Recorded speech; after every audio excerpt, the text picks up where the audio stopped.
Бид нэр өөртөө илүү ойлгомжтой байлгахын тулд үнэлгээ хийхэд илүү амар байлгахын тулд хөнгөн бодыг тэмээ болон морийг 3 хүүтэй тэнцэнэ гэж тооцдог. Тэргийг 4 хүүтэй, бэрсийг 8 хүүтэй тэнцэхэр гэж тооцдог. Тэгэхээр бас бид нар ингээд тооцоол ингээд математикаар аргачлаад бодж болно. Хэдий тэмээ морь хоёр адилхан 3 хүүтэй тэнцэж байгаа ч гэсэн тэмээ нь мориноосоо ялэмгүй давуу байдаг. Тийм учраас морьтой очиж тэмээгээ солихдоо байрлаа үнэлж яг хэрэгтэй солилцоо юу гэдгээ бас дахин нэг нятлах хэрэгтэй. Байрлалаасаа хамааран бодны үн цэнүүд бас өөрчлөгддөг. Жишээ нь энэ байрлалд хар давуу байралтай байна гэж үзэж байна. Яаж бид нар энэ үнэлж байна гэхээр за эхлээд материалаа тооцгоё.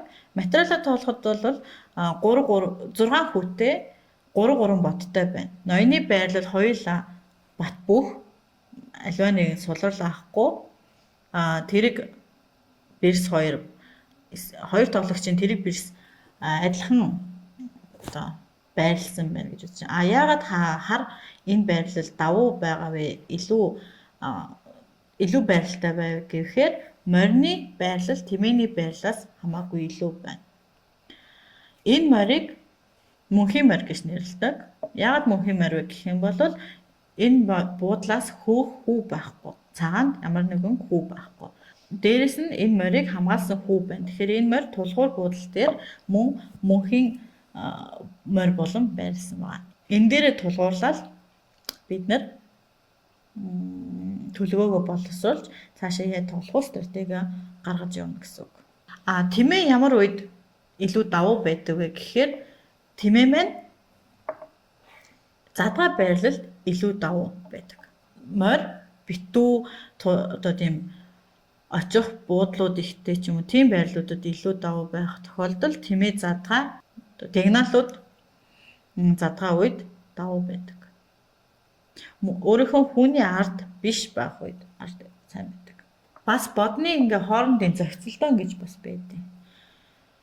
Жишээ нь морь бэрс 2 тэмээ бэрс 2-оос илүү хоорондоо зохицолдож ноёнлуу довтлох боломжууд их гарч ирдэг. Тэгвэл эсвэргээрээ тэрэг тэмээ 2 хоорондоо илүү зохицдог. Тэрэг шугамаар явна, тэмээ дигналаар явдаг учраас хоорондоо зохицоод явчихж байгаа. Иймэрхүү төгсгөл тэрэг тэмээтэй хүн нь илүү тоглолттой, давуу байрлалтай.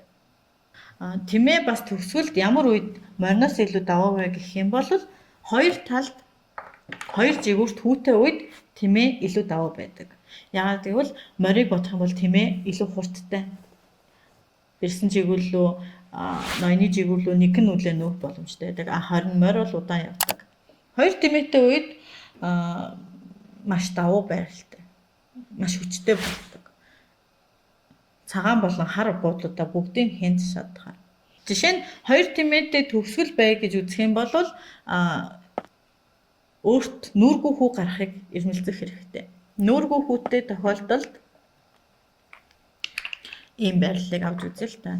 Ийм нүүргүй хүүтэй байх юм бол хоёр тэмээнийхээ тусламжтайгаар цагаан хөлийнхөө тэмээн дээр хүүн цагаан буудлууд дээр очиод хар хөлийн тэмээний хөл дээрээ хар буудлаар ингэж яваад тэмээнийхээ тусламжтайгаар хүү маань бэрс гарах ямар ч асуудалгүй бэрс гарах боломжтой байдаг. Тэгэхээр хоёр тэмээтэй үед бол нүүргүй хүү гарах юм бол хожил гартай байна л гэсэн үг.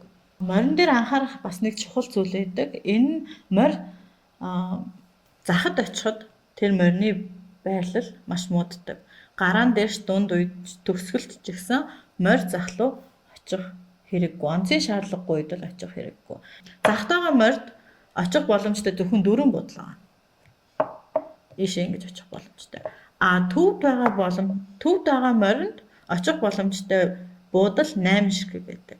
Тэмээ нь энэ 4 бол үйлчлэлтгүй. Яагаад гэх юм бол тэмээ маш хурдтай хол явж чаддаг. Морь маань арай удаан нүүдэг учраас захлуу аваачих хэрэггүй. Тэрэгэнд анхаарах зүйл гэх юм бол тэрэг задгаа болон хавц задгаа шугам дээр очсон байвал илүү хүчтэй байдаг.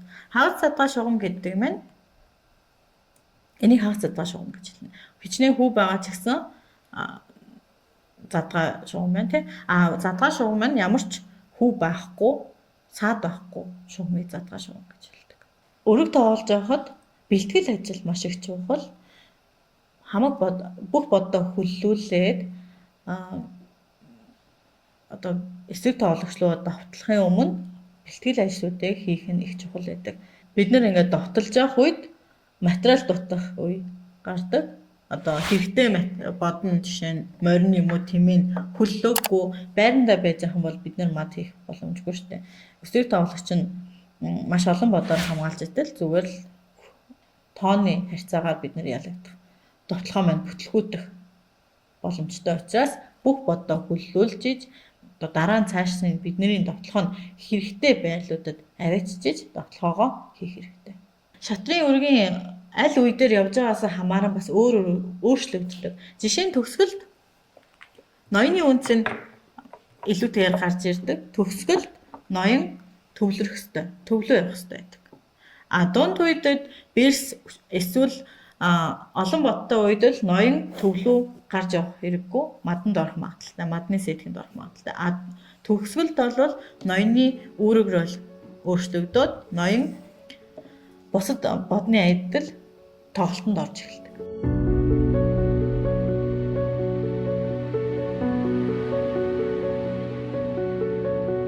Дөнгөж шатар тоглож эхэлж сурчаад бид нэг нүүдлийн маднаас бодлогод бодож эхэлдэг. Дараа нь 2 нүүдэл, 3 нүүдэл, дараа нь комбинац шийдэлтүүд, тактикийн цохилтуудыг бодож эхэлдэг. Бүхий л тамирчны карьерийнхаа хугацаанд бид нар бол тактикийн бодлогыг бол боддог. Тэрийг орхитуулдаггүй. Энэ нь нэгт бид нар форм алдахгүй байх, тооцоолох техник алдахгүй байх, мөн одоо тактикийн мэдрэмжээ улам сайжруулахын тулд дандаа хийдэг. Өрөг тоглож байхад эсвэл бодлого бодож байхад хоёр төрлийн тооцоол байдаг. Нэг нь бол шулуухан, өрсөлдөгчийн нүүдлүүд нь зайлшгүй нүүдлүүдтэй үед бол тоолоход их амархан байдаг. Бид нар бол урт тоолж чадна. 10-15 нүүдлийг бол тоолоход бол боломжтой. Өрсөлдөгчд нь одоо миний эсрэг нүүх нүүдлүүд цөөхөн ганцхан нүүдэл байх юм бол аюу амархан явагдчихдаг. Өрсөлдөгчд нь илүү олон боломжтой явах юм бол тэрийг бол бут гэж нэрлэдэг. Бут тооцол гэж. Ингээд аюу олон бут шиг ингээд тараад явчихдаг. Аюу олон вариантыг тэр бүр вариант болгоныг бас дахиад тооцоолоод бүгдийг ингэж тооцоолоход бас илүү хүч гардаг л да. Тэгэхээр тийм вариантыг одоо бутарсан тийм олон вариантуудыг бүгднийг маш урт 10 хэдэн нүүдлийг тоолно гэдэг бол боломжгүй. Тэднийг бол нэг 4-5 нүүдлийг бол тоолох боломжтой. Ганц мад хийх бодлогод биш, бас материалын давуу болох, байрлалын давуутай болох бодлогуудыг бас бодож авах хэрэгтэй.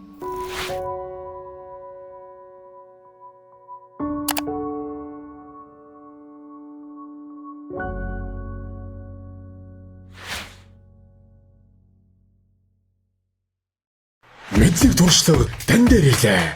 Салбар бүрийн мастеруудын дахин давтагдшгүй туршлагаас суралцах боломжийг Mentor Hub танд олгож байна. Та яг одоо App Store болон Play Store-оос аппликейшн татаарай.